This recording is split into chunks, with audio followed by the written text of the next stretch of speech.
looking for. This one's called the outlaw. Wow, say about me, ride the rhythm like me riding a bike. John on me, murder me chatter when me chatter on the mic. Joe this artist could keep them rocking till a broad daylight. And here come this escape club to rock it tonight. Say.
The acquisition of Nutanix has been a really big win for Empire Life. It's been one of our great IT success stories to achieve those business objectives of digitizing the company and moving forward in that space in a way that we weren't able to before. We know that the world is changing, it's changing fast, and some customers will adopt on the cloud public, and some others will remain on-premise. Nutanix has definitely the right solution for those customers. More and more, everything that we do depends on IT services. Ours has to work any place, anywhere, wherever you are. This solution has to work.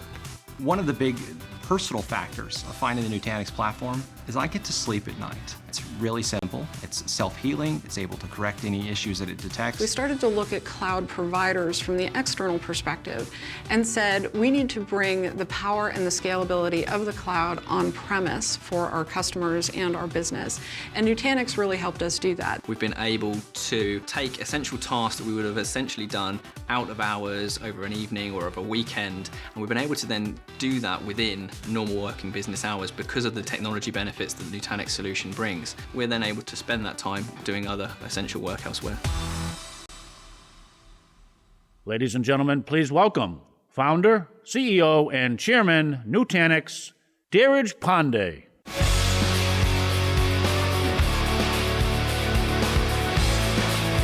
Welcome back, everyone. Thank you for being here again. Hope you folks are having a good time here, conference. Yay, nay? Awesome. So thanks again for being here. I know it's been like a ton of sessions, and I hope the keynote was awesome. Like, did it rock or did it rock? It looks like it didn't rock at all, man. Look at the applause from the audience. Well, okay, that's a mercy applause, by the way, and you're not allowed to clap. Well, the next conversation that we're going to have here is with a business leader that, not just the world, but I personally have a ton of respect for. He embodies the word authenticity. The three values that at least the company strives for, hunger, humility, and honesty. And as a business leader who's been this successful, there's very few CEOs in the world who are this hungry, this humble, and this honest. And whenever I meet him, there's this energy that he actually emanates that you probably get from him, and then you're like, wow, how could you become like that? So we'll talk about him today, about his journey, about company building, about culture building, about the industry, about disruption, about a lot of things that actually matter to our lives as well. So without further ado, ladies and gentlemen, please welcome Bill McDermott.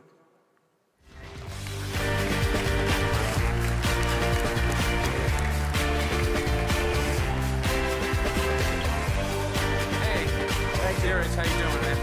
Thank you, brother. Thank you. Hey, everybody. How y'all doing? Good. Got to get a little more rowdy from me. I like it rowdy. All right. Thank you. Thank you. Yeah, as I was telling him backstage that he has so much more energy than I do, so you folks will have to give him some energy as well. Well, thank you, Bill, for coming here. I wanted to really have like 3 or 4 or 5 different discussions in this, in this 30 minutes. We'll start with your childhood, actually. Talk about, as a teenager, how you bought a country deli for like $7,000 on a promissory note. And I was like, wow, this is something that takes you back to the entrepreneur in you. And you can probably connect the dots and see where you could be someday. So tell us more about that journey, actually. What were you thinking as a teenager? Well, in my book, Winner's Dream, I talk about the journey from the corner store to the corner office. And for me, being a teenage entrepreneur was just getting efficiency in my life because I had 3 part-time jobs. So I needed to trade it in for one consistent full-time gig. And I had an opportunity to buy the store for $5,500 notes, give them back $7,000 with interest in a year, you keep it. You don't make a payment, they take everything away. Wow. So a small company understands the sense of urgency. You got to make the payroll. You got to pay the rent. You got to make some money. Yep. And pay off your loans. So that's where it all started. And I guess the most exciting part for me was realizing that in the end, the customer and the customer alone determines everything. Because if they're happy and they come back, you win. If you don't turn them on and they don't come back, you lose. So it's pretty binary. Awesome. It's simple, but really powerful. And it looks like it actually paid for your college as well. Well, yeah, the key to the whole thing is just connecting with people, right? I mean, we're having a moment here, aren't we? Yeah. And back then, it was real simple. My dad was a blue-collar worker, so I knew that blue-collar workers were rich on Friday night when they got paid, and they were broke by Sunday morning. So we gave them credit. You can relate to that, right? And then the thing I learned about senior citizens is they're interesting. They would rather not leave the house. So we delivered. And we did that because the big competitors on either side of my business didn't. The little one has to do what the big one is either structurally unable to do or simply doesn't have the willpower to do. New ideas. But the tough part was getting those high school kids to walk 1.5 blocks past 7-Eleven to my store. So I'm like, how do I do it? You got to go down there and meet your customers. And they're online, right, with the competitor. So I'm like, why are you all online? There's 40 of you out here. There's only 4 in the store. What's going on? And they're like, well, they think we're going to take things. I said, don't worry about all that. You follow me. Come to my store. I'll let you in 40 at a time. And at that time, there were these things called video games. You actually used to put a quarter in those machines. Yeah, some of you remember that, but for those of you that don't, look it up. It's on Wiki. It's true. It actually happened. But I got them to walk 1.5 blocks because I had the video games. That was the honey that drew the bees. And I let them in 40 at a time. One day at the end of a long shift, a young man said to me, Bill, when we want good food, get treated with respect, and play video games, we come to your store. And when we want to steal stuff, we go to 7-Eleven. So, that's it. Wow, that was fun. And I'm sure it gave you a lot of life lessons as well, because I was just, I think that's my wife calling, by the way. Tell her I said hi. You want me to say hi? I declined. All right. Don't decline your wife. Talk to her. She might call me again, actually. I'm in trouble now. So, lessons learned. You know he's going to blame it on me, am I right? I actually didn't realize that you worked at Gartner as well. Yeah. Gartner see, she's calling again. Yeah. I think she wants to talk to me. What are you thinking? Should we do it? Should we do it? I'll call you back. I'm interviewing Bill McDermott, okay? Let me call you back. I love you. You can't make this stuff up.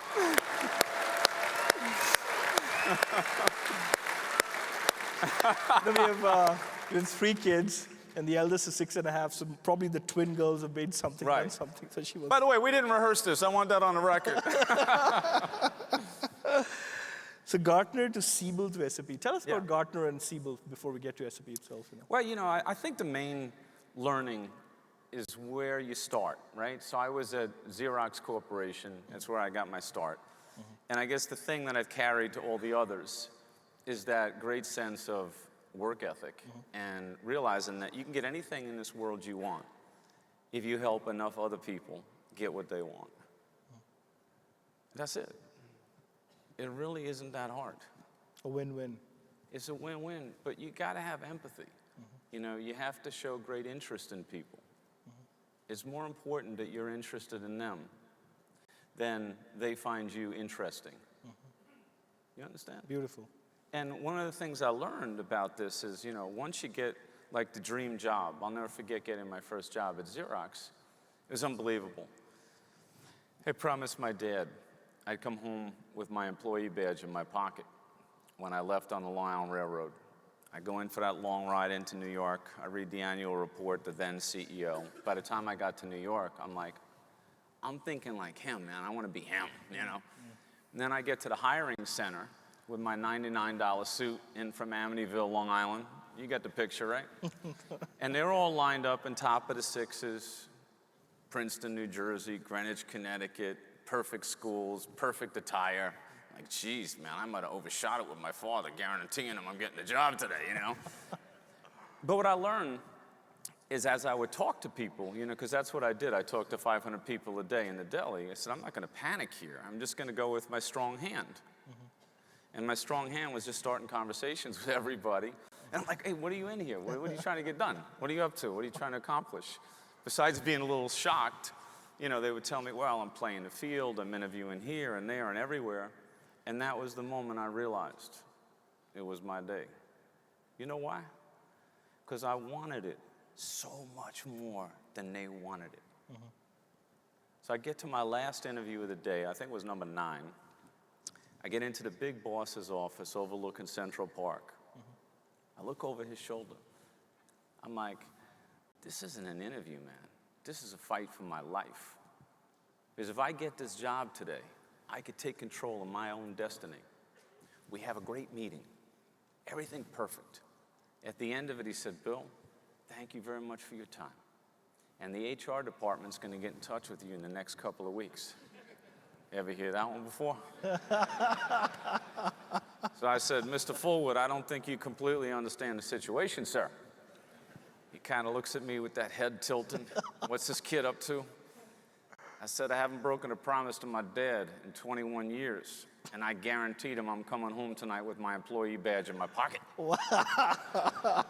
Now he really tilts his head. And he said, Bill McDermott, as long as you haven't committed any crimes, you're hired. Well, I said, I certainly haven't committed any crimes, Mr. Fullwood. Does that mean I'm hired? He said, yes, it does.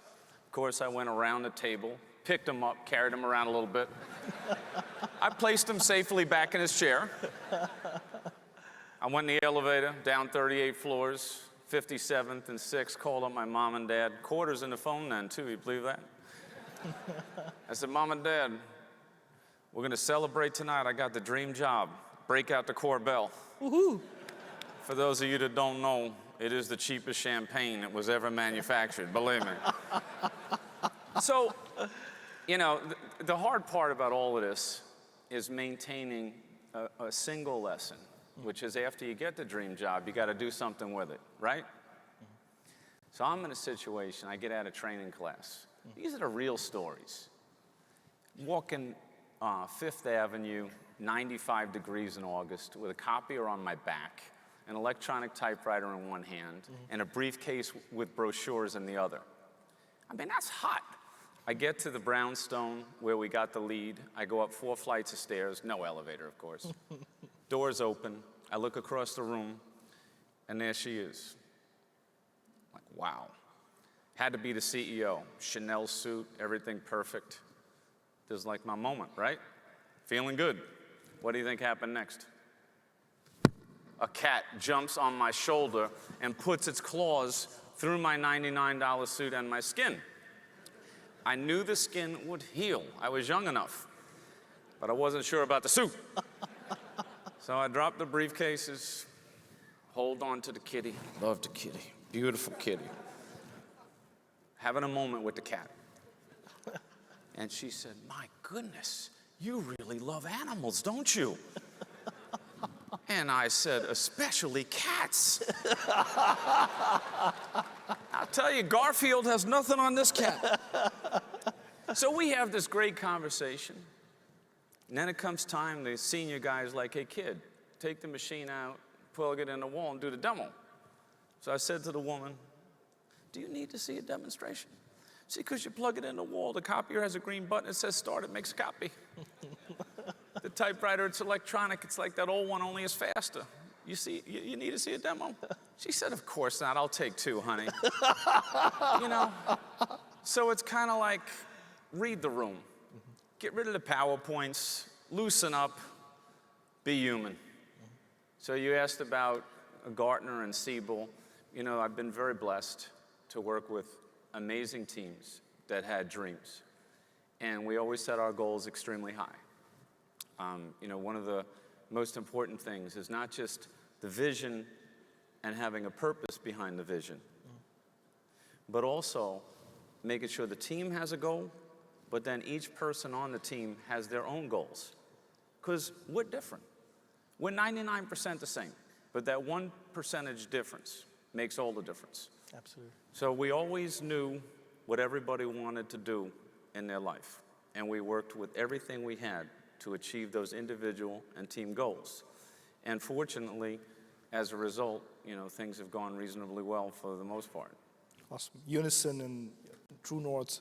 In fact, I want to go back to that thing that you talked about in the book, and this is a quote from one of the people who reviewed the book. It says, in the book, Winner's Dream from Corner Store to Corner Office, you chronicle how relentless optimism, hard work, and disciplined execution embolden people and equip organizations to achieve audacious goals. Yes. There's this beautiful thing that they also say, probably attributable to you, is real dream is a journey, not a preconceived destination. Right. It's beautiful. I think the idea, you know, sometimes all you got is the dream. Sometimes all you have is hope. And we always try to turn that into a cause for something really good. And we always recognized, and I put this poem in the book called Ithaca. And the story behind Ithaca is basically the journey itself is your reward. And if you truly love the journey, you need not fear the Cyclopses and the Poseidons, because Ithaca is waiting for you. She's there. And you never get her. You spend your whole life in pursuit, but you never get her. That's why when people say, you know, what do you do next? Or what's after this? Ithaca is still out there. We're all a work in progress. You know, the Ithaca for us, at least the mission of the company, is invisible infrastructure. Yeah. People, there's no finish line for invisible, actually. You know? There's no finish line. Life is a race without a finish line. And on the other side of that journey is something so beautiful, so incredible, so awesome. And you're not supposed to find it yet. So just keep rocking. Awesome. Can people imagine that there was a poet in Bill McDermott as well? Unbelievable. Thank you. I want to go to something about life now. Talk about a very dear word to you and also probably to me, vulnerability. Yeah. We spoke about this as well. And I was at the SAP CEO Summit where I heard Jerry Levine, all of us heard Jerry Levine speak there. It was like 70 of us. Yes. And when he was speaking and when he's done, everybody was crying. Like Yeah. our eyes welled up, the story and everything. And then we also heard Kevin Plank talk about his own journey, actually. You know, equally vulnerable. Tell us more, the word vulnerability and how you think about it, actually. Well, I think the idea of humility is a pretty important lesson. We're all the same. And if you stay humble and recognize people and find the goodness in people instead of always trying to find what's wrong with people or what their weaknesses are. I tell people all the time, I do the things I do well often. I don't do the things I don't do so well at all. I hire great people to do that. And I think the best leaders hire over their head. They have a humbleness. They're happiest when they're at a table where everyone around the table is so much more talented and gifted than them. and they maintain that humility. I mean, look, there's a lot of great, talented people in the world that will never be known, that won't be on this stage. Maybe they didn't get a break. Maybe they didn't. So this is what I really get attracted to, this kind of a leadership, which is really talking about vulnerability and authenticity, because at the end of the day, when you talk about people-centricism, a lot of it is about, let's get to know about them rather than ourselves. Absolutely. And the other thing is, once you choose to be in the leadership business, your high comes on the high of your folks. And your lows come when, for whatever reason, it didn't work out. And what you have to do is, at least this has been my formula, is recognize that success and failure are a lot alike. They're both imposters in a way. Because if you trust the process and you're doing the right things, even if today's disaster gets you down, if you have the hope, if you have the dream, and you recognize that the cause endures, you'll get back up tomorrow a tougher, more battle-tested executive and somebody that's ready for the next step. So I never spend too much time worrying about what we missed. I always spend all my time thinking about what's next, what's the future, where are we going? And I would also say that with success. Success has a way of building complacency, and it can be the most dangerous thing in an organization. And sometimes when everyone else thinks you're at your best, the smart leader knows, no. There's a handful of things that are real messed up. And while everyone else is celebrating, I'm going to be focused on fixing them before they come back to get me later. So this is a constant evolution. I talk about this, there's a schizophrenic kind of attitude that all leaders need to have. Optimism on one side, paranoia on the other, and the paranoia of disruption. So I wanted to shift gears towards this disruption, actually. You were at Xerox for 17 years. You've seen the best of Xerox. Yeah. And Xerox probably didn't see it coming. And I want to just read one of those excerpts from one of your recent interviews that talk about disruption. It says, when people need a burning platform, I give them this. Half of last year's Fortune 500 companies actually lost money. There is a tsunami of economic, societal, and environmental factors to address. Today, you are seeing established companies shake things up on their own terms because a failure to do so from a position of strength will result in a fast decline. It's no longer a matter of what if. It's all happening now. Yeah. Tell us about disruption. Well, if you think about, the SAP story, the year was 2010. I was a new CEO at the time. We were coming off the financial crisis. Some of you might remember 2008 was a pretty tough year for society. 2009 was a slow recovery. And we had a very nice position as a company. We were the #1 business software and analytics company in the world. We were #1 in a $110 billion US addressable market. So you could have okay, that's not bad. Let's be happy. Let's celebrate. But the idea was not where the world had been. And this is where other companies have made their mistakes. You gotta focus all your energy on not fighting the past. You have to focus all your energy on inventing the future. Now you carry forward your legacy, you carry forward your brand, you carry forward what's dynamic and great about your culture, but you gotta constantly reinvent it. And at that time, as you know, data was doubling in the world every 18 months. Now, there'll be more data created between this interview and when you all go home this weekend and have coffee on Saturday morning than existed in the world between the beginning of mankind and 2003. So this is unbelievable.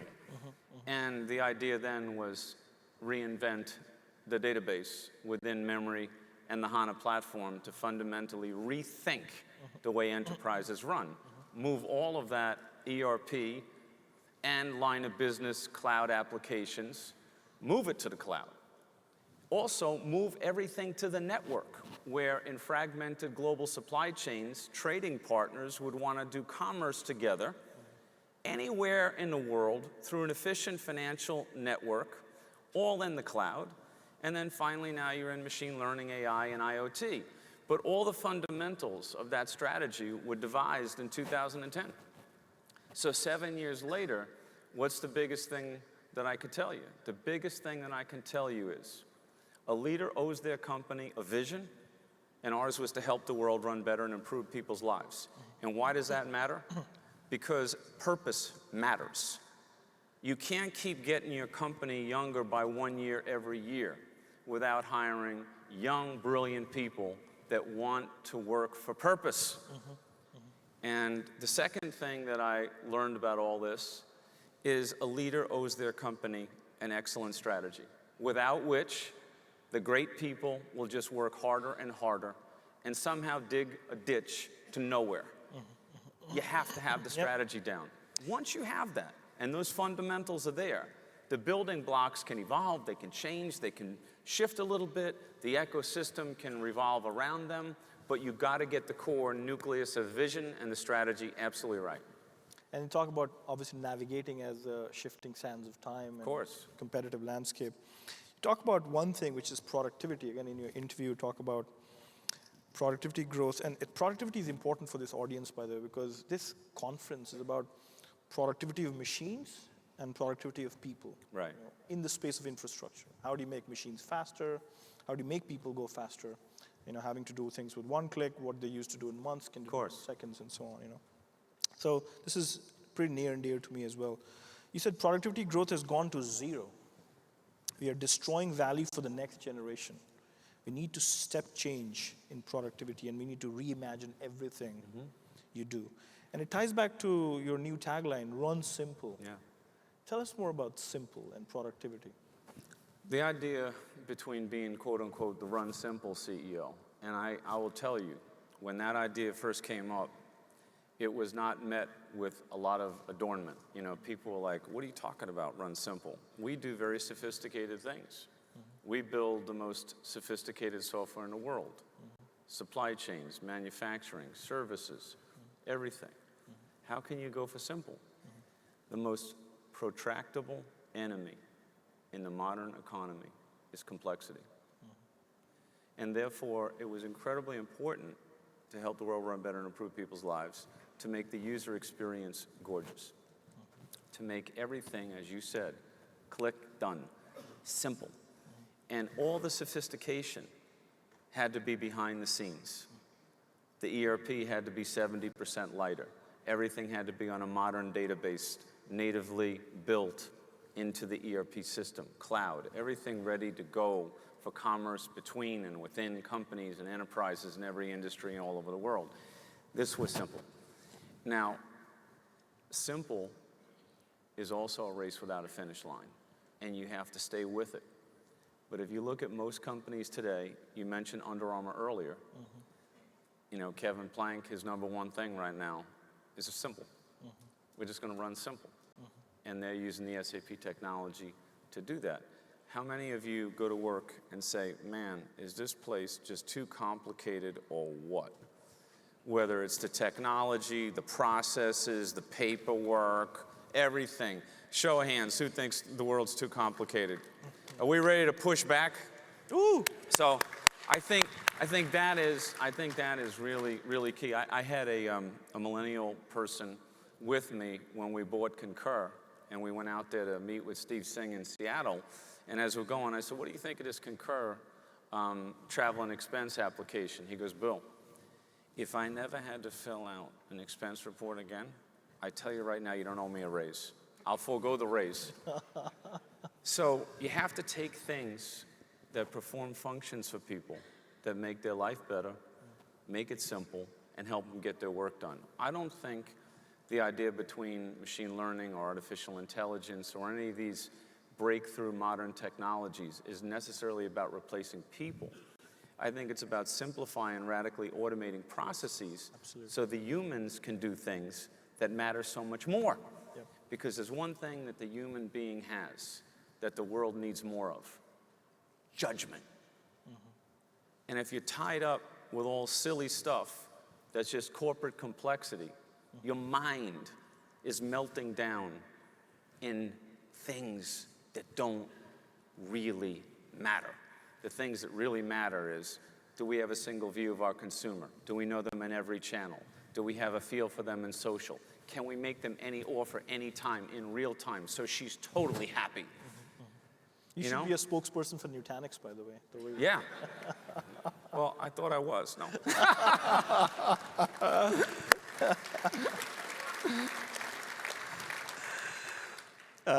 There's one more important thing for us, and I can quote one of your interviews.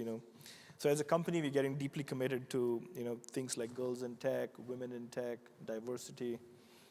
And you say something which is very profound. You say on sustainable vision and strategy. What's sustainable vision and strategy? That our goal is to build a business without bias. Mm-hmm. Tell us how SAP is going through the journey, because obviously engineering is still extremely lopsided. And what's your strategy? How do you think about it every day, and what keeps you awake about diversity? First of all, we want a diverse, inclusive, and collaborative company because that's a winning organization. We need talent. This is a global war for the best talent. And we want all the best talent. And we want women and men of consequence to feel like they're in a place that's as good as home. The place has to be happy. It has to be passionate. It has to be going for something big. And it has to be making a real difference in the world. Those are the kind of folks that we look for to come help us work it out at SAP. Now, with regard to bias and eliminating that from the workplace, one of the first machine learning applications we had is with SAP SuccessFactors. Can you believe this? There's actually people today in companies stacking up resumes and matching that with a job profile. And they're going through this paperwork each and every day. Mm-hmm. So with SAP SuccessFactors, we said, that's ridiculous. Machines can do that. Computers know how to do that as good as humans. Let's save the judgment part for the computer to tell the human, we have the final two candidates based on the criteria of the profile. And because the computer isn't biased, because they don't have human biases, it's just hard facts based on criteria, the computer can make that decision, or at least put the human in position to make that decision without bringing the bias that they built over a lifetime to the decision-making process. So that exists today. So more and more, if you look at us, whether it's at the executive board, the management level, all rank and file of the company, especially in engineering, we're looking for especially focused on women, because we think that it's an untapped opportunity. Because you're right, a lot of the engineering opportunity is getting people in university and before and grooming them to come to the company. One of the programs we're pretty happy with and proud of is this massive online computer course where we're training 1.5 million people. What we're doing now is we're taking the University Alliance program with universities to high schools and pre-high school to get young people excited about these modern technologies. So they get excited about coding. They get excited about what software is. I'll tell you the thing with software. Whether you work for a software company or not, any company you work for is a software company. Mm-hmm. That's the deal. And to realize that is going to give lots of young people a chance to participate in a modern economy that probably 10, 15 years ago was just not even considered. I go for this kind of company or that kind of company. No. You got to think software. Because every company is going to have to be a software company to survive. Yep. I mean, basically, software is their business processes. Of course. Codifying, absolutely. One last question, and it's Sure. remain pertinent to, we announced a Google partnership yesterday. Been obviously pretty excited about it. The fact that we're really reinventing ourselves one more time. How is the SAP-Google relationship? What are you finding? What are the things that we believe we could actually do together? Very well, you obviously have great partners there. We have a lot of respect for what's happening, especially in machine learning and artificial intelligence. And when we think about SAP HANA, and we think about a completely different architecture for the cloud, and you really stop and think about what that can mean in combination with your company and other companies, the opportunity is almost limitless. So I think the key is, trying to partner with the biggest and the best brands in the space where they're the best. And I think you are very well aware of what's happening in your hyperconverged cloud and what's going on with TensorFlow. I like the term hyperconverged cloud. TensorFlow and things like that kind of come together around this new architecture, this HANA architecture in the cloud, in very interesting and compelling ways. So I think over time, this story will evolve. Awesome. You'll come back again? I would love to. Awesome. I would love to. What do you want to talk about next time? Next time when we have Google implemented and SAP HANA running in the Google data centers in Xi, we'll talk a lot about technology, but many more things maybe. Yeah, I think it's a great pleasure being with you today. Thank you. I wish you a wonderful conference, and I wish you, the achievement of your winner's dream. Remember, there's no room for small dreams. There's really too many big things to go for in this world. So keep your head up, keep your spirit high, and when you've identified that winner's dream that's just perfect for you, just remember, that's your brand. Nobody gets to take your dreams away from you. Beautiful. That's the one piece of real estate that'll always be yours. So write it down, protect it, and just go for it. It's kind of fascinating, even this day. Only 10% of the people in the world actually have goals. Only 1% of the 10% of the people that have those goals actually write them down and commit to them in mind, body, and spirit. And that's what I mean by the winner's dream. So I have a feeling today you got about 4,000 people here. Mm-hmm. You got to ask them, are they going to go for a new winner's dream? Are they going to come out of this conference even more fired up and inspired about the future than they were before they got here? You got to ask them, put it out there. What do you guys think? Folks here, yay! See? They're going to do it. Thank you, my man. Thank you, brother. Thank you, dear Rich. Thank you. Thank you. It's great. Great being with you. Great being with you. Thank you so much, Aaron. Thank you all very much. Have a great conference. And now, Sudhish Nair on board. He's our president of sales, by the way. He actually... Whoa.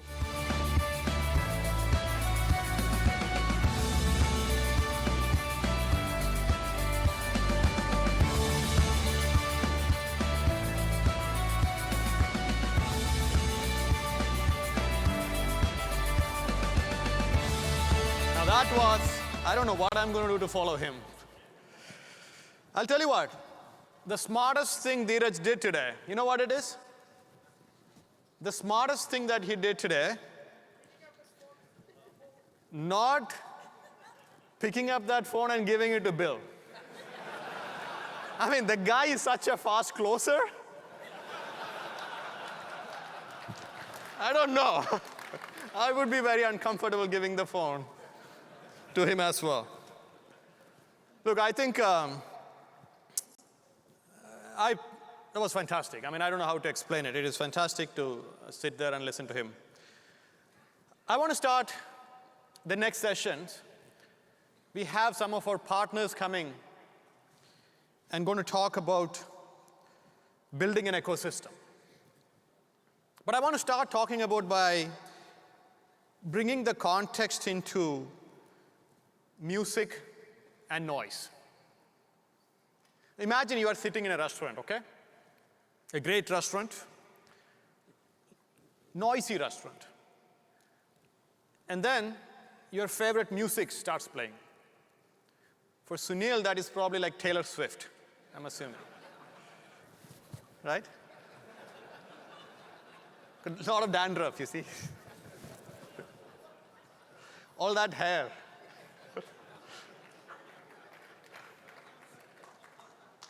And as the music starts playing, you can't hear. You want to hear the music, but you can't because of noise. And it's not easy.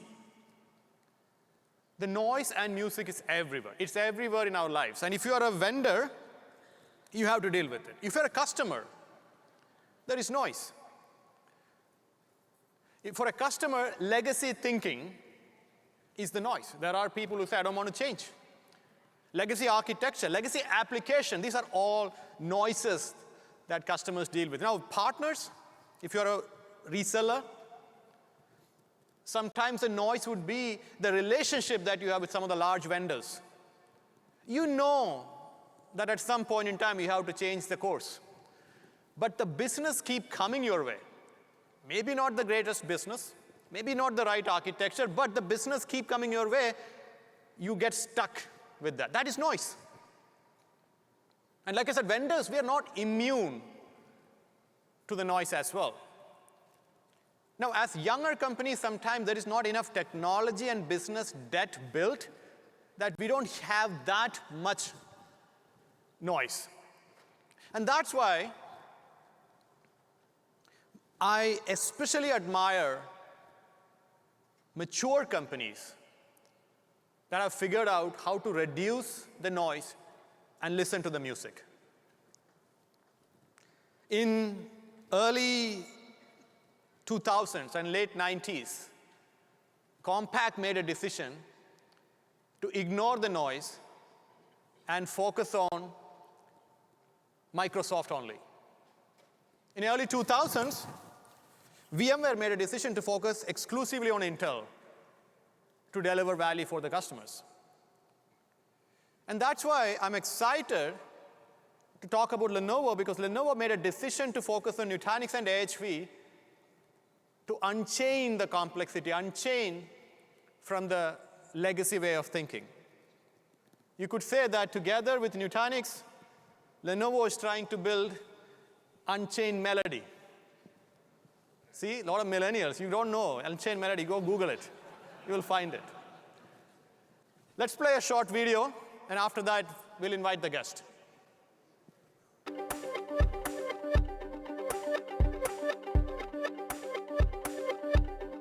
Callaway is one of the largest golf companies in the world. We have 15 plus remote locations outside of Carlsbad, California, and needed to have a simple to use, consistent infrastructure that was local.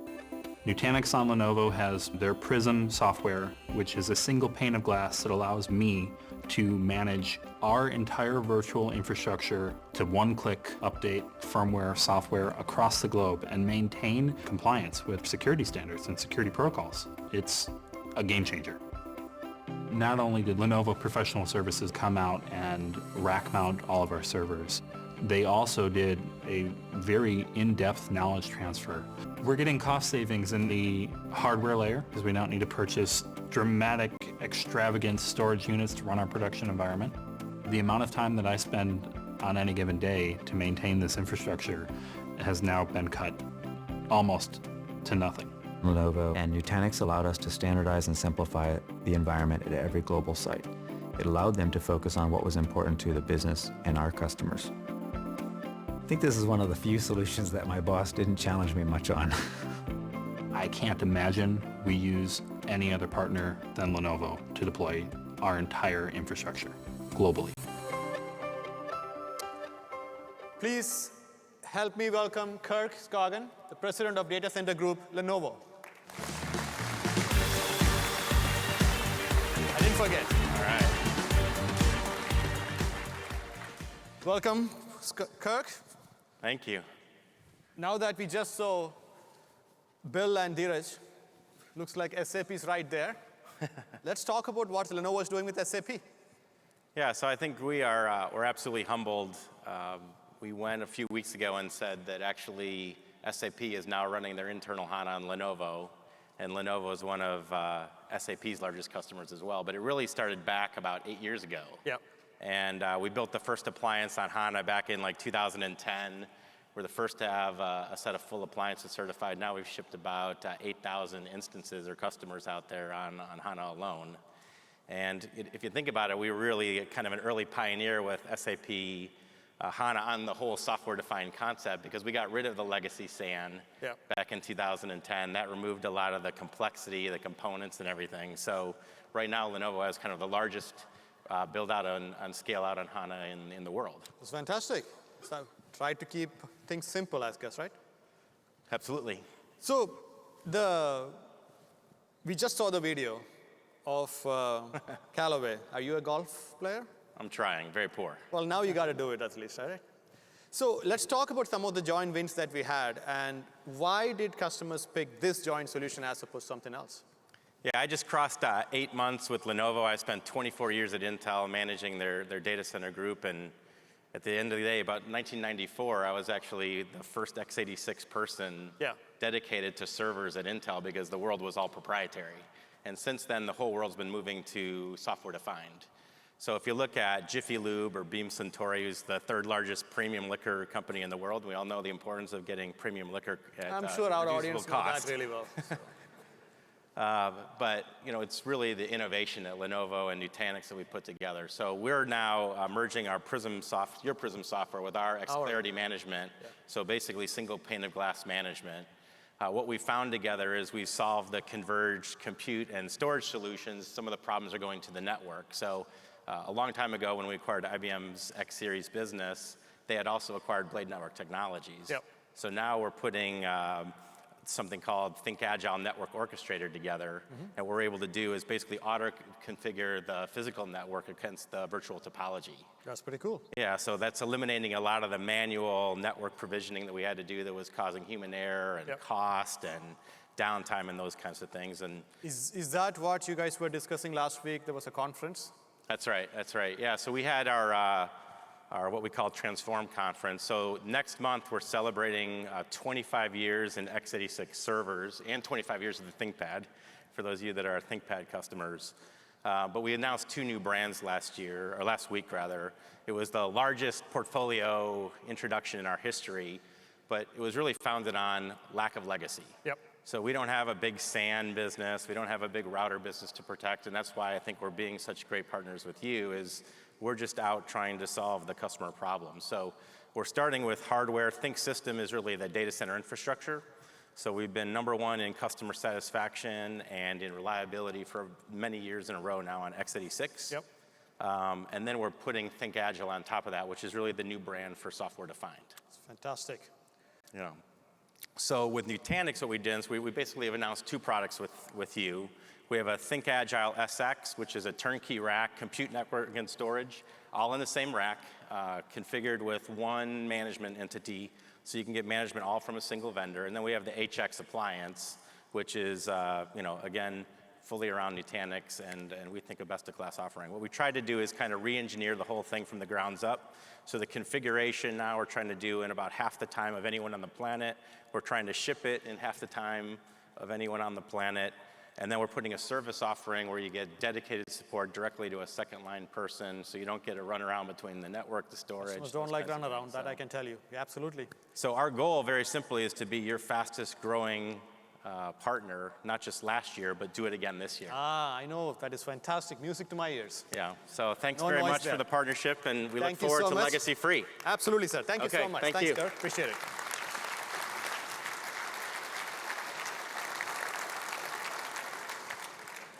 All right. So the next topic that we are going to discuss requires a little bit of conversation here. So let me do that. Sunil talked about intelligent edge. We have a really cool demo, a really cool presenter, a really cool topic coming up. To set it up, let me explain what we think as the intelligent edge and why it matters for all of us. Imagine 3 or 4 drones are flying in Afghanistan, and there are some action happening. And these drones were flying around, and they happened to spot an area of interest. Now, they need to do some quick analysis to figure out whether this is something that they should act on, and you know what I mean by act, or should we continue flying? To make that right decision, it requires data. Now, the data might be sitting here in Virginia. It could be facial data, or it could be terrain mapping. That data needs to be pushed all the way to the edge if you want to do real-time analysis and real-time action. But these are classified information, secure data that needs to be pushed to the right place at the right time. To do this, you need to have a continuous data fabric that extends all the way from here in Virginia to maybe an Air Force base in Bagram to all the way to that node that is flying out. If you can do that successfully and deliver the right data in the right way to the right place, the right action will happen. But if you don't do that, though, something will not work out. So that's number one. The data fabric has to be there. Now, that's not all. The control fabric is also important. What if one of those drones were shot down? Is it possible that the other true drones can fly out and find another partner and complete that cluster automatically? Is it possible to make sure that sitting here, automatically when a node leaves, its data is invalidated? So that if someone else gets hold of that drone, they don't have any confidential information. You have to figure out how to deliver all of that. This is not the normal edge. Going back to yesterday's example, the edge could be the sensor, it could be the camera, it could be the drill bit. I'm not talking about that. I am talking about the one level below that. I'm talking about the rig itself. An EMT walking around with a carry case could be the edge. The ambulance could be the intelligent edge. Intelligent edge requires data to be processed and delivered securely. Intelligent edge requires redundancy, performance, and availability. This is an evolving area of field. This is an advanced area where lots of interesting things are happening, and I'm very happy and honored to invite one of the advanced thinkers to the stage, Nick Radford, and one of our own, Richard Arsenian.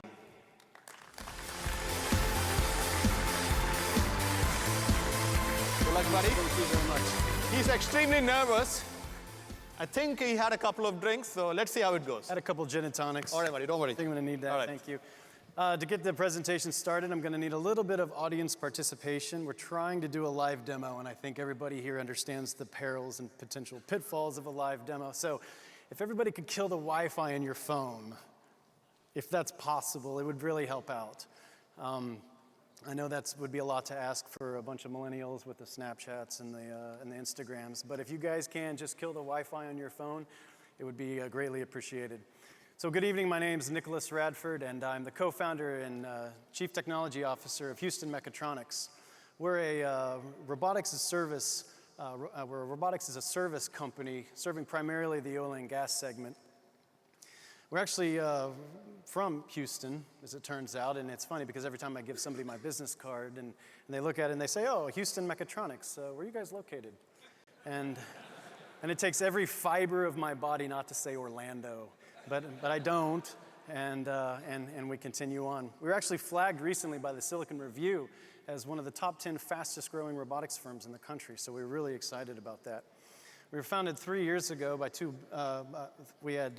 I co-founded with two other brilliant partners and a bunch of brilliant engineers from NASA out to conquer the world in oil and gas and robotics and intelligent automation.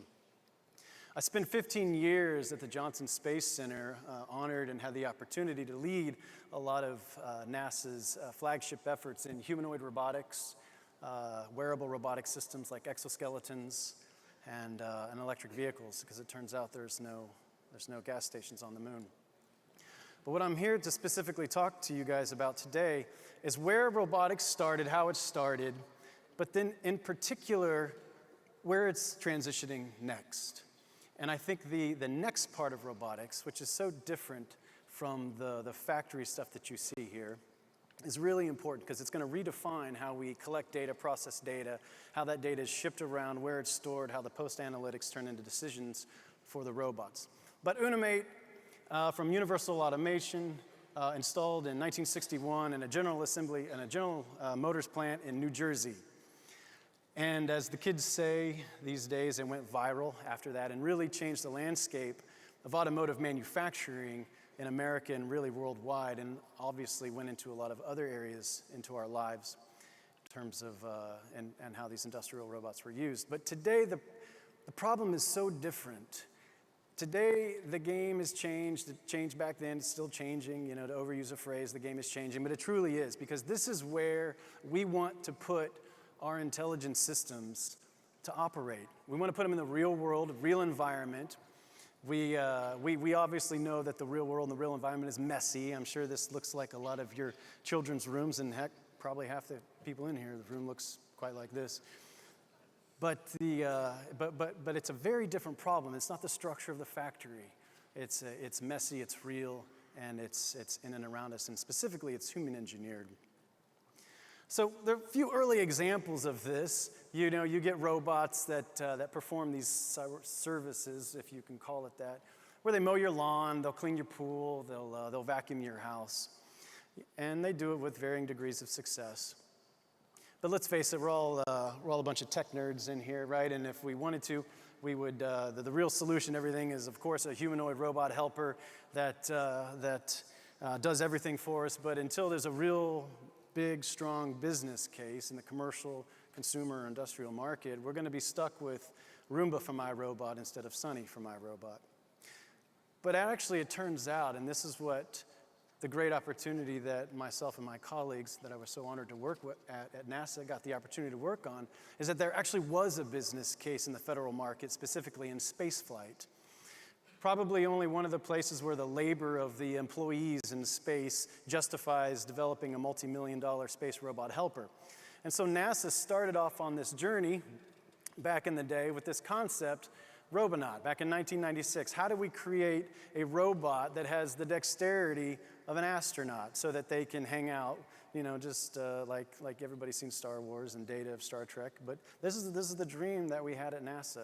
And so we progressed, albeit slowly at first, as we went through the ages. And as we started to mature the Robonaut concept, unlike how a nurse and a doctor might work together in an operating room, and it slowly started coming together, we were building up the system over time. I don't suggest putting many things on a Segway, by the way. This was a really dangerous robot. But what was interesting and intriguing about what's happening here is the processing requirements, what we're calling the intelligent edge. We started deriving it, right? Because the actions that we were asking this robot to do were highly sophisticated, took massive amounts of processing. We were trying to shove as much processing into these systems as possible. Then we would offline a bunch of data into the cloud, and we would learn what was happening based on the data, and we push back down to the robot more intelligent behavior. And this progressed and progressed and progressed until we actually finally matured the system enough and flew it to the space station. I was actually standing behind this robot when the space shuttle took off, and I don't suggest being that close to a shuttle launch, but it was a pretty interesting experience. And so we were really proud to actually put this humanoid robot helper on the space station. And in fact, this is a video of Commander Dan Burbank shaking hands with Robonaut shortly after we got it to the space station and it was being checked out. This was actually picked up by Saturday Night Live. And they were saying NASA heralded it as this amazing day of technology advancement and oh, awesome, awesome, awesome, awesome. And then they said the robots released a statement and called it Phase 1. And so I thought that was pretty cool. You know, the video ends up on Saturday Night Live. So then the robot doesn't do, it's not very useful if it can't move around. So then we flew these amazing legs to the space station, and now it hangs out with the astronauts in space, basically doing housekeeping activities. Kind of like a Roomba, only for the space station and only like Sunny for my robot. Now what became really intriguing here is we started looking at our Mars missions.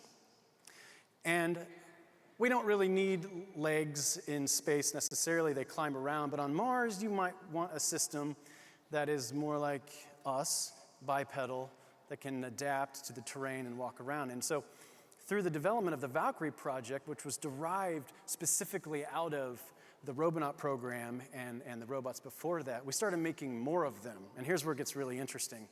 Because as you have a bunch of these, you can distribute them to really smart people in the universities around the world, and they can start teaching them to do things, how to walk better, and how to actually perform. And that intelligence then gets transferred from robot to robot. And so as one robot's learning something, the other robot's getting smarter. Sound familiar?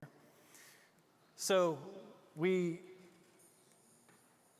I wanted to give a shout out to one of my good friends, Dr. Jerry Pratt at the Institute of Human and Machine Cognition, one of the early receivers of these robots as we gave them out into the community after we started and finished the development at NASA. And so as he started and embarked on getting the robot to do its thing, He then was working on another system at the same time called Atlas, working on really advanced walking algorithms. And what was important about this is that he then, as he taught Atlas to walk better, he would then transfer the intelligence of that walking back to Valkyrie in the lab. And Valkyrie became smarter with its activities.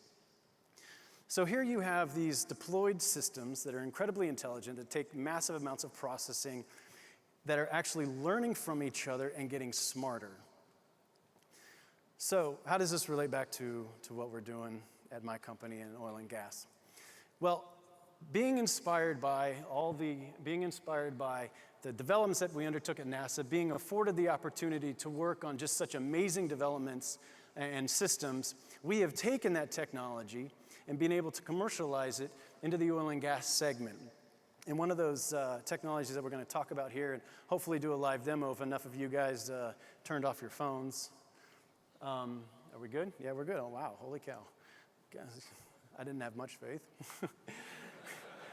But in order to let's talk about the next segment, I'm going to invite my good friend Richard Arsenian up here from Nutanix to help introduce our demo and talk about where the enterprise cloud is actually meeting this edge and the intelligent edge. Richard?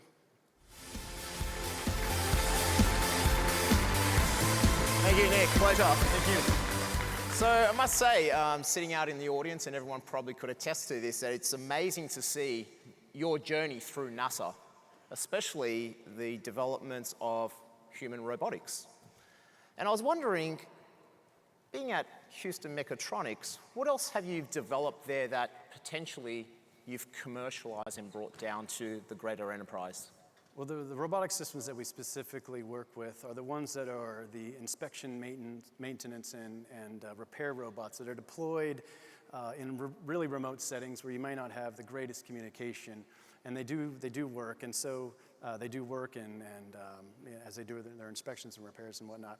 And so, we're taking massive amounts of data, and really, robots are just these agents that are deployed to really just collect massive amounts of data, and of course they do things as well sometimes. But it's really how you handle that data, how you're analyzing that data, how that can improve, subsequently your process. It's the whole feedback loop that we talk about. Sure. And I'm glad you said the word inspection, because we've got a very unique challenge up our sleeves today. I don't know if you know, but we actually operate a .NEXT refinery.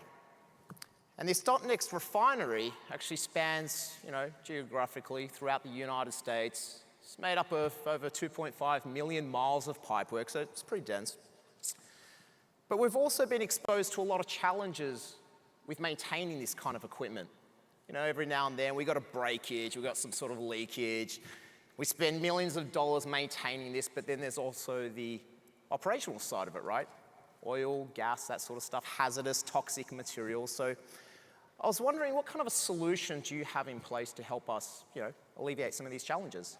Well, a big concern in the energy side, and specifically oil and gas, is the integrity of pipes. So we've been working with solutions for a long time of how to assess how well a pipe is working, or going in and doing the inspection. And we might actually have a solution in place to inspect your .NEXT refinery that I've just became aware of is sitting over there in the corner. Right. So ironically, we actually brought our refinery, with us today, and it comes in the blue and green color. So I was hoping that potentially you can help us address a problem we have with it. Now, someone told me that there's some cracks in there or it's leaking. I don't believe them, but maybe your technology can help us identify some of these problems. Yeah, absolutely. So we're going to load the robot in the pipe and actually embark on our live demonstration. And so the system that we have created, and we're deploying many of these systems throughout different types of refineries and doing pipe inspection. But as it's transitioning, it's looking through and it's measuring the thickness of the pipe. It's looking for abnormalities. And we just saw, I don't know what it is. Okay, so guys, clearly people put some interesting things down our pipes today. I think the .NEXT refinery has got some really interesting problems if you've got grumpy cats in it. Okay, so we've got a grumpy cat. But that's, from what I can see, that's not actually causing a problem though, right? Probably not. So as you can see on our user display, the data is green. We're good. We're keep going. It's the robot is smart enough to understand that's not really a problem, and so it keeps going. Flags back to the operator. Everything is cool. Okay. And progresses on. So Nick, tell me more about what's happening here on the center of the screen. So I can see a whole bunch of green dots appearing. We can see obviously a nice view of what the actual robot is seeing. But what's going on down here predominantly? So the robot is assessing, the integrity of the pipe, and actually, as you see here, we've got a crack we've just noticed. You can see it articulated to the user. They might flag some sort of indication. Let's inspect this a little further. Let's flag it, timestamp it. Let's make a note of it in our data. But the robot not having, with its intolerance, red's not good, so we continue on. So this isn't actually causing us a problem right here, is what you're saying? No, it is not. Okay. So as we're transitioning through itself, so the actual device itself, is it actually analyzing the data in real time and acting upon that, or how's that actually working? So that is the vision and the future. You can imagine, say, 40 of these robots have been deployed into refineries, and as they're working through their inspection, that data is then being transferred back for the higher level machine learning, the machine intelligence that then pushes back down to the system and increases the quality of their inspection tasks. Sure. Okay, so your robot has stopped, for instance. So what are we seeing now? Well, it is flagged that this crack is out of tolerance, and we need to stop and say, bad pipe. Bad pipe. So that clearly looks like the area that we've got to replace. Not good at all, man. You guys should really return that thing. Okay, so let's take a look at more about this enterprise edge concept that we've been exposed to today. So next slide. No. Okay, but that's okay. So we've got this, obviously, this .NEXT refinery set up on the right-hand side, and here we've got a single node solution sitting there, so a single Nutanix node, that's consequently taking that data from that intelligent edge device that you've got and feeding that, and actually processing the analytics there and then as it's ingesting it. But more importantly, like you mentioned before, that data is also, that structured data, is making its way back to the cloud for our advanced learning, AI, and so forth, and that information is then feeding itself back to, in your case, your robotic device. So do we foresee this algorithm or this inspection improving over time? Absolutely, and that's really the value proposition we're delivering to our customers. And we've been fortunate to work with some of the largest operators and oil services provider. And at the end of the day, it's the value proposition of reducing cost, increasing safety, and specifically with our pipe inspection, it's how do you remove people from confined spaces, right? There's a real significant cost of implementing safety. It's very important to do so. We all want to operate and go home at the end of the day. But there is a cost associated with it, and so if we can deploy technologies in conjunction with the solutions that you guys provide to increase that sort of return for our customers, that's why they're attracted to doing business with us. Sure. And lastly, can you maybe elaborate more on the machine-to-machine vision? Yeah, and so what I mentioned earlier is if you have a critical, as you can start to see these types of systems deployed in mass, several, 20, 30, 40, 50 of these systems, they're all going to start aggregating that data and learning about what it means to be in tolerance, out of tolerance, and improving the inspections, which again, of course, improves the bottom line for our customers, which is why they want to use us. Sure. Thanks very much, Nick. Pleasure. Pleasure. Thank you.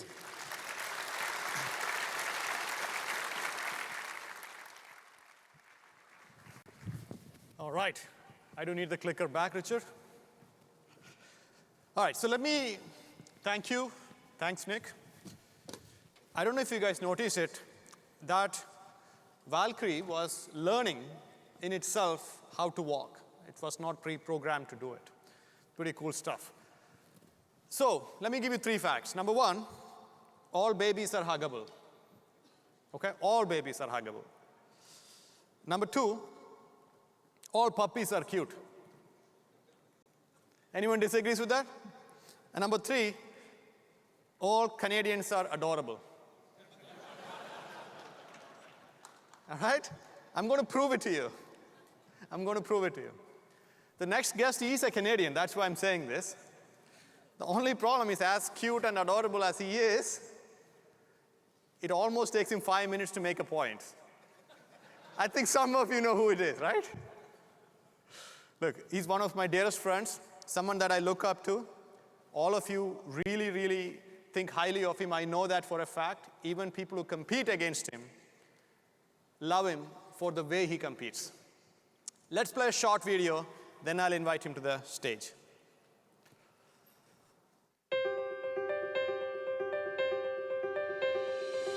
Donc Société Générale est l'un des tout premiers groupes financiers européens. Il comporte un peu plus de 140 000 employés, sert 31 millions de clients et est présent dans environ 60 pays. Les enjeux pour les infrastructures à la Société Générale sont multiples. Tout d'abord, il convient d'accompagner la transformation numérique de nos métiers. Deuxièmement, aider nos métiers à gagner en agilité, être vecteur d'innovation, le tout dans un contexte de coûts maîtrisés. Lorsque nous avons commencé à bâtir le cloud privé, nous souhaitions accompagner nos clients dans leur transformation digitale. Donc, le cloud privé de la Société Générale est basé sur la plateforme hyper convergée Dell EMC Series XC qui utilise le Nutanix Enterprise Cloud Platform. Ladies and gentlemen, please welcome Chad Sekach, the president of CPSD Dell. How are you, my man? Thank you, dude. Thank you. Thank you. Thank you for being here. It's great to be here. Hello, everybody. How you doing? Woo! Woo! I don't have to ask anything. You can just talk, right? What's that? You can just keep talking now. Well, you know, I'm never, it's almost like I'm trying to overcompensate for something. Look, let's not go there. You're the one who talked about Dheeraj's wife on the phone with know. Bill. I mean, dude. Thinking, right? Look, first of all, thank you so much for being here. It's my pleasure. I know that every single XC customer in the room and every single XC customer out there and everyone in general, analysts, particularly, what are the analysts? They all keep asking, there he is, he's like, what's the future of Dell EMC with Nutanix? So first things first, Dell EMC XC customers in the room, please. Thank you.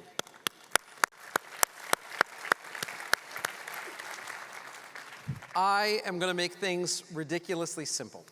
Our partnership is strong, it's good, it's growing.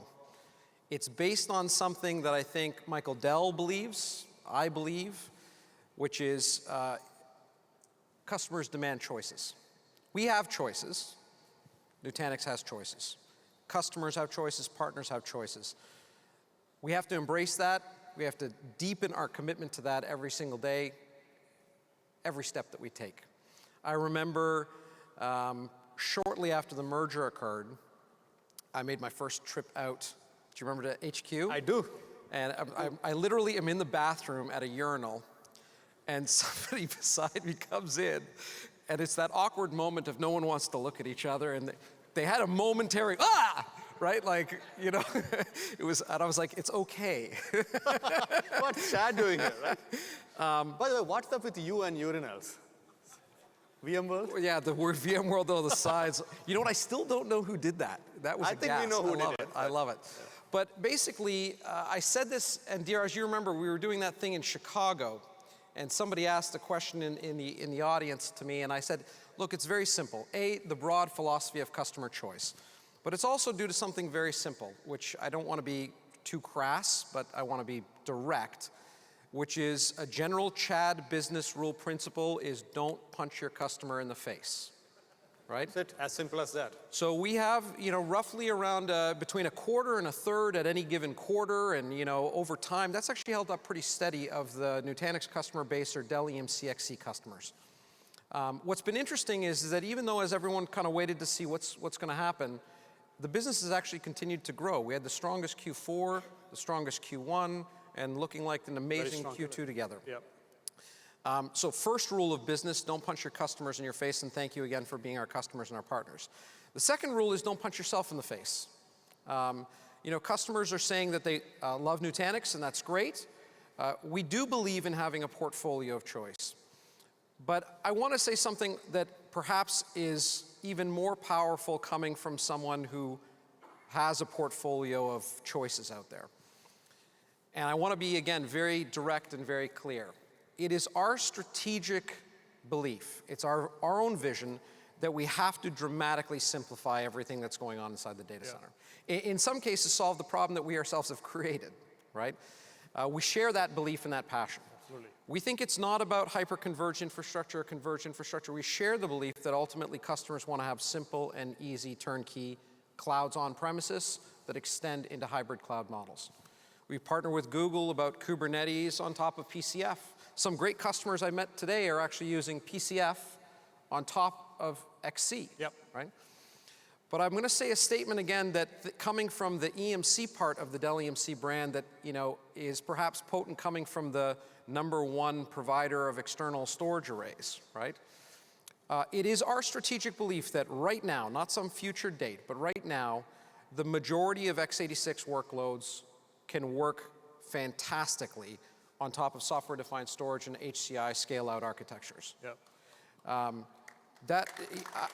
Again, I want to be clear. This isn't just Chad Sakach on stage. If Michael Dell was here on stage, if Pat Gelsinger was here on stage, I can't imagine that, but it is. This is why we love him. It is. We're in a moment where there is an opportunity for dramatic simplification inside the IT ecosystem, and we think that we can do it together. Look, man, I'll tell you one thing. You have to give credit to the product management team and the clarity that they have in terms of seeing through those noise and clutter what is important for customers. Well, so if you cut out the noise, I mean, we've been doing this now together for 3 years, right? Many customers, many here in the room, but many around the globe, all over the place. Literally, we learned a lot together through, AOS release after Acropolis release after Acropolis release, PowerEdge release after PowerEdge release. We learned, wow, you need to think through, like, how will we do event monitoring in an integrated way between Prism and the low-level infrastructure? How will we do dial home? How will we do cluster updates? How will we lock down firmware and BIOS across a cluster so no one can change it? How do we deploy that over and over again? And in fact, it's informed how we build, the movement towards SDS and HCI has actually informed how we build 14G PowerEdge and actually how we're building the next generation, 3 years down the road. The other thing that I'd say is that the team that works on XC is really passionate about XC. I have to create internal walls to keep the teams that work on other things separate because they're equally passionate about their customers and their product. But the XC team basically said, look, our customers want to have deeper integration. It was great to see in the Calm self-service portal, Avamar. They want to have more data domain integration. Sure. The work that we've done to make PCF work on top of XC allows our customers, and the ones I'm thinking about that are massive, to be able to go further, faster together. Right? And we're going to continue to do that. We're going to continue to give our customers choice, and that's something that's deeply personal to me. Thinking about Bill McDermott, that was really cool. That's fantastic. He's a character, man. That guy's awesome. Only Long Island can do that. Yeah, totally. So, I have a dream and I have a vision myself. My dream, right? A dream that I feel very passionately about is that technology can change the world in radically awesome ways. Healthcare vertical makes me think a lot because everyone knows somebody who's been sick or in the hospital and has a loved one that, that they're thinking about. And I think about, oh my goodness, what we can do around genomics. Have a purpose. It's an unbelievable purpose. And so if technology can change the world, the prerequisite to really being able to do that starts with radical simplification. Absolutely. And, and ultimately I think that that's a vision that while we won't always agree, Satish, we won't always agree, Dheeraj, and that's okay too, that's a vision that we share together, which is important. Absolutely. Look, I think if you ask Manoj from our side, Manoj Agarwal team, they will say that the relationship that we have with Dell and Louis Newcomb and others made our product so much better too. And I can't thank Michael Dell and Chad and the entire team enough for helping us build this company thus far. And this relationship is strong and we have so much more to do and so many more And we will do it together. And listen, one last parting thought, a great conference, awesome stuff. Again, I can't thank our customers and our partners enough. Thank you so much. Let's go and keep changing the world. Thank you so much. Thanks a lot. You got it. Thanks, everybody.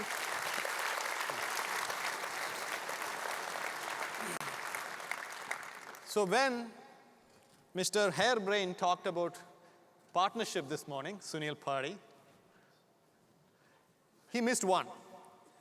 He missed talking about one company that we have come to admire a lot. A company that truly believes in delivering customer delight. A company, I don't know if we'll ever get the real credit it deserves for the part it played in making VMware the biggest enterprise brand that it is when it comes to data protection. I am very excited to announce today that Nutanix and Veeam are partnering to support HV and the gradual ecosystem that follows with that.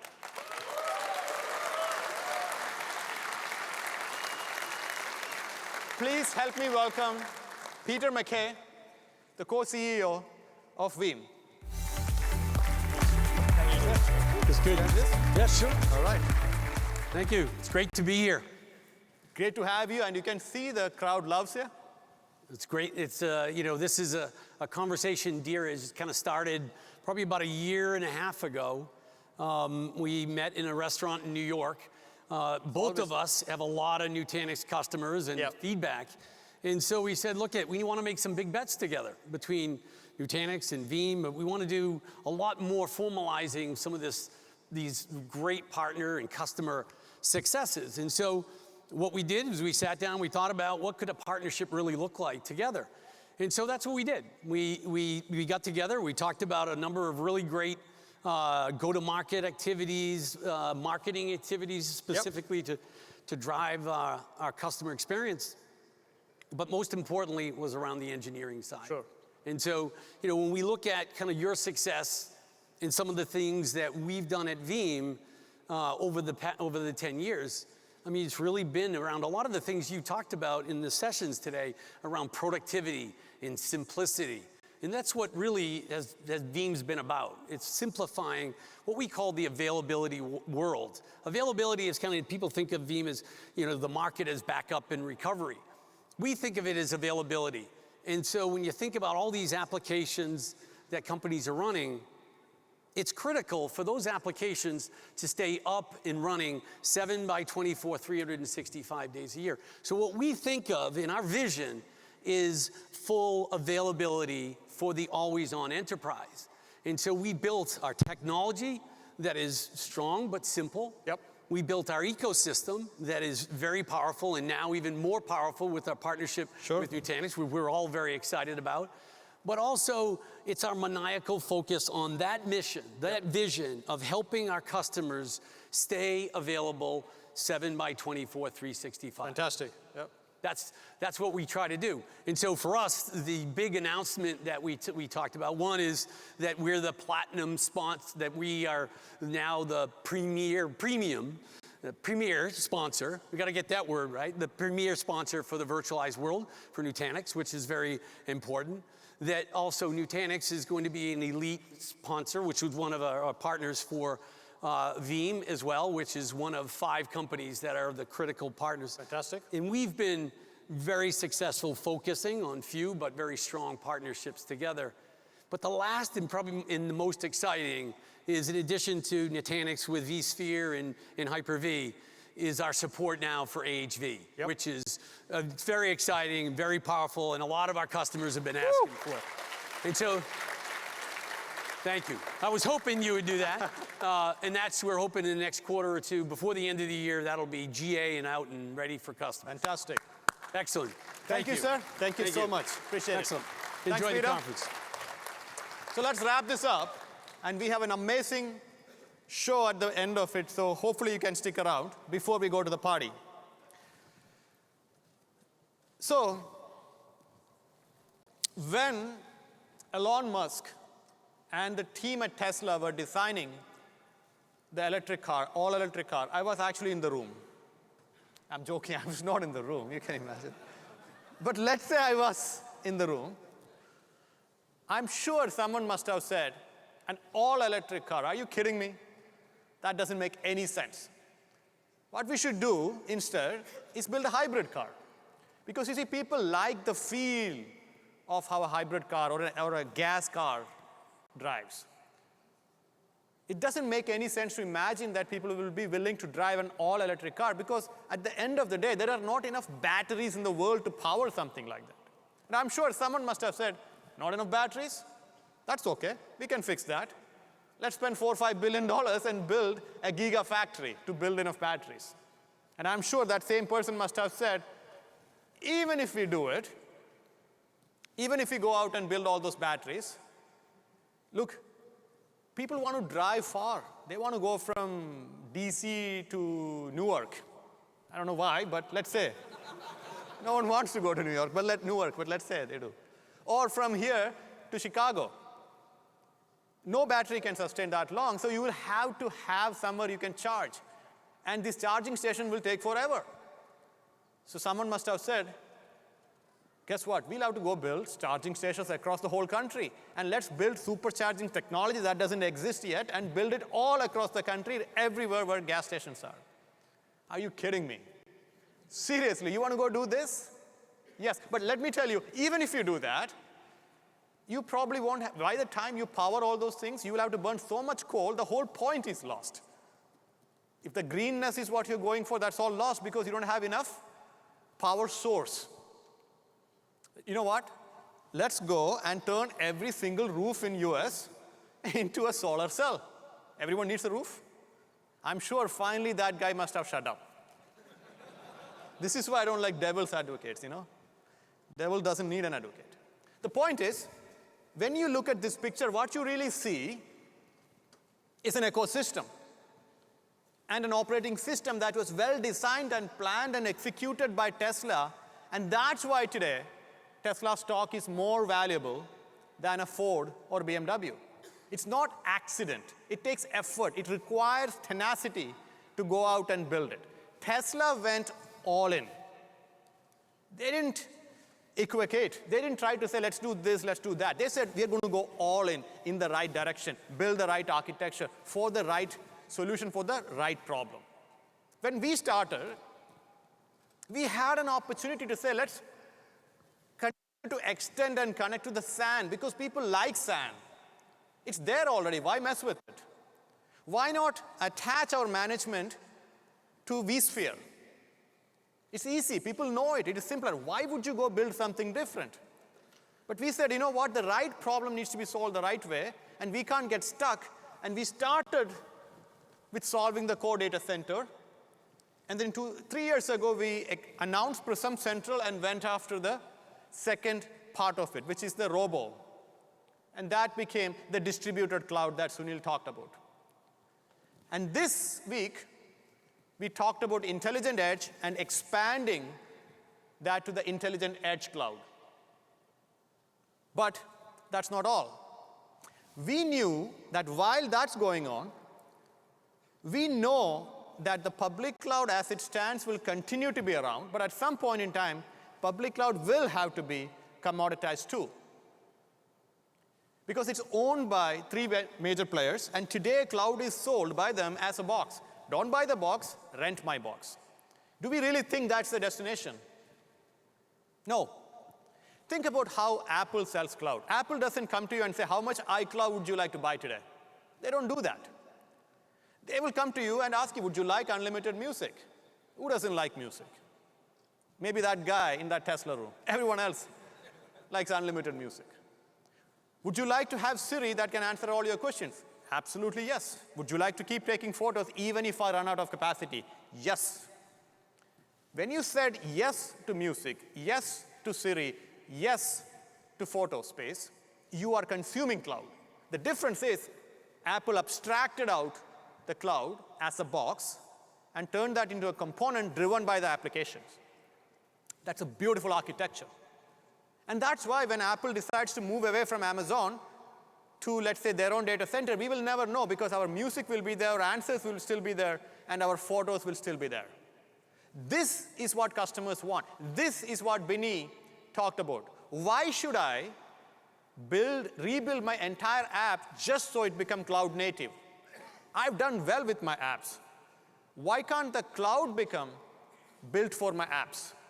You can't do that unless you reimagine what hybrid cloud should be. That's what we did by rebooting the term hybrid cloud. For us and for you, hybrid cloud should be something that is invisible, driven by the application based on the demand, based on the pattern, based on the requirements. And most importantly, we have to make sure that the entire operational tools that you have, the toolkits you have, the utilities you have, doesn't change whether it is running on-prem or off-prem. But having said all of that, we totally know that the place for enterprise public cloud will still always be there. Maybe as a component, but it'll be there. When the applications become really unpredictable, when you just want to rent, when you come here for 3 days, you rent a hotel. If you really want to rent something, is it possible for us to bring the view of a multi-cloud into the same vantage point of Prism? That's where Calm plays into it. Those three things, intelligent edge, a completely built public cloud service that is hybrid, that is invisible, all of them managed from a portal through a single view with Calm doing multi-cloud. This is what we are about. This is what we are trying to do. With that, what you want us to know and what I would like to tell you is that we went all in. Those three things are our approach of saying we need to go out there and build the entire stack ourselves, and by deciding that and going there, Nutanix went all in. And my request to you, if you are a customer who have never experienced Nutanix, now is the time to go out and try it. July is our end of financial year. Just so you know, everything must go. You know, best prices are always available last month of the quarter and the year. This is our financial year, July. If you've never tried, try it. If you have tried it, try AHV. If you have tried AHV, try Calm. If you have tried Calm, I want you to go out and try to push this to distributed cloud. And if you have done that, let's go out and try the entire thing. The product is ready. Your core banking application, we are ready. Your EMR, we are ready. Your VDI, we are ready. SAP, we are ready. I think it is the time to go all in on Nutanix. Thank you. Thank you so much. Don't go yet. One more thing.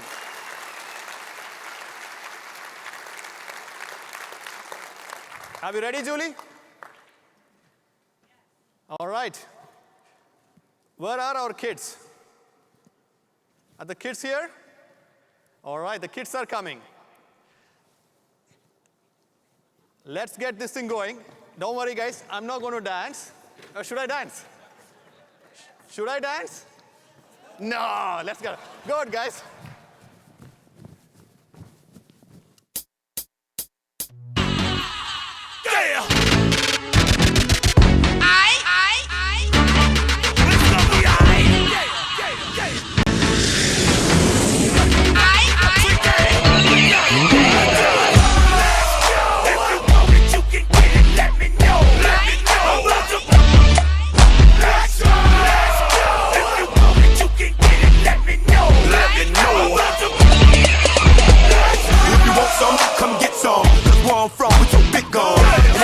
Somebody that knows something about it. And I won't say now who, what, where, why. See, a lot of dudes like to act the fool now.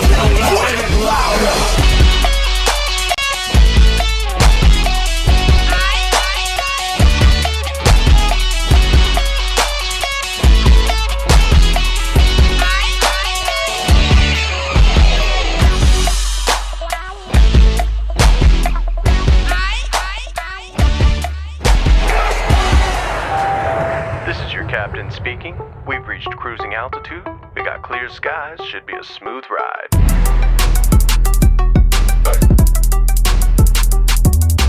Shorty, what you want? I got what you need. Shorty, what you want? Shorty, what you need? My niggas run the game. We ain't never leave. Counting up this money. We ain't never sleep. You got V12. I got 12 V's. Got bottles. Got. I'm all the way up. Shorty, what you want? I got what you need. Shorty, what you want? I got what you need. Shorty, what you want? I got what you need. I'm all the way up. I'm all the way up. All the way up. Nothing can stop me. I'm all the way up. Fasten your seatbelts. We're hitting some turbulence. Black Knight.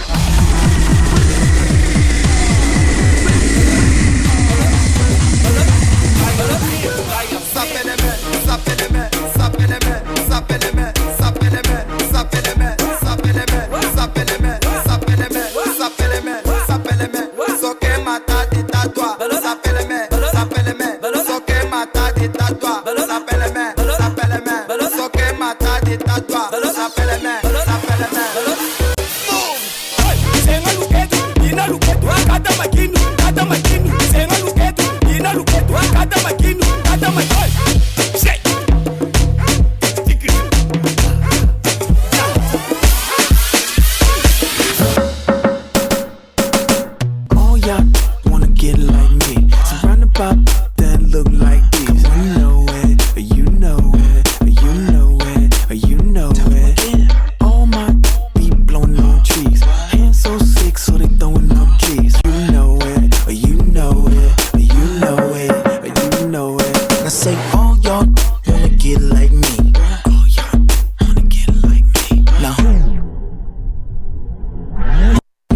She say kiss it far as it goes. Don't worry, she's straight like the actress knows. All y'all wanna get like me. Surround about that look like these. You know it, or you know it, or you know.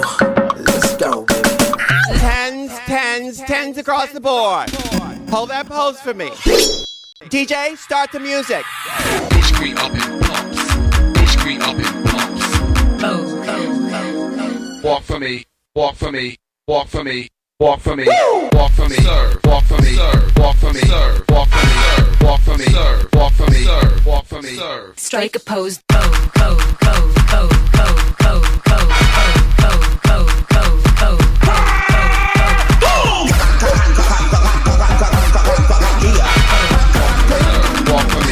I'll see you after the function. Shorty, what you want? I got what you need. Shorty, what you want? I got what you need. Shorty, what you want? I got what you want. I got what you want. I got what you want. Fasten your seatbelts, we're hitting some turbulence.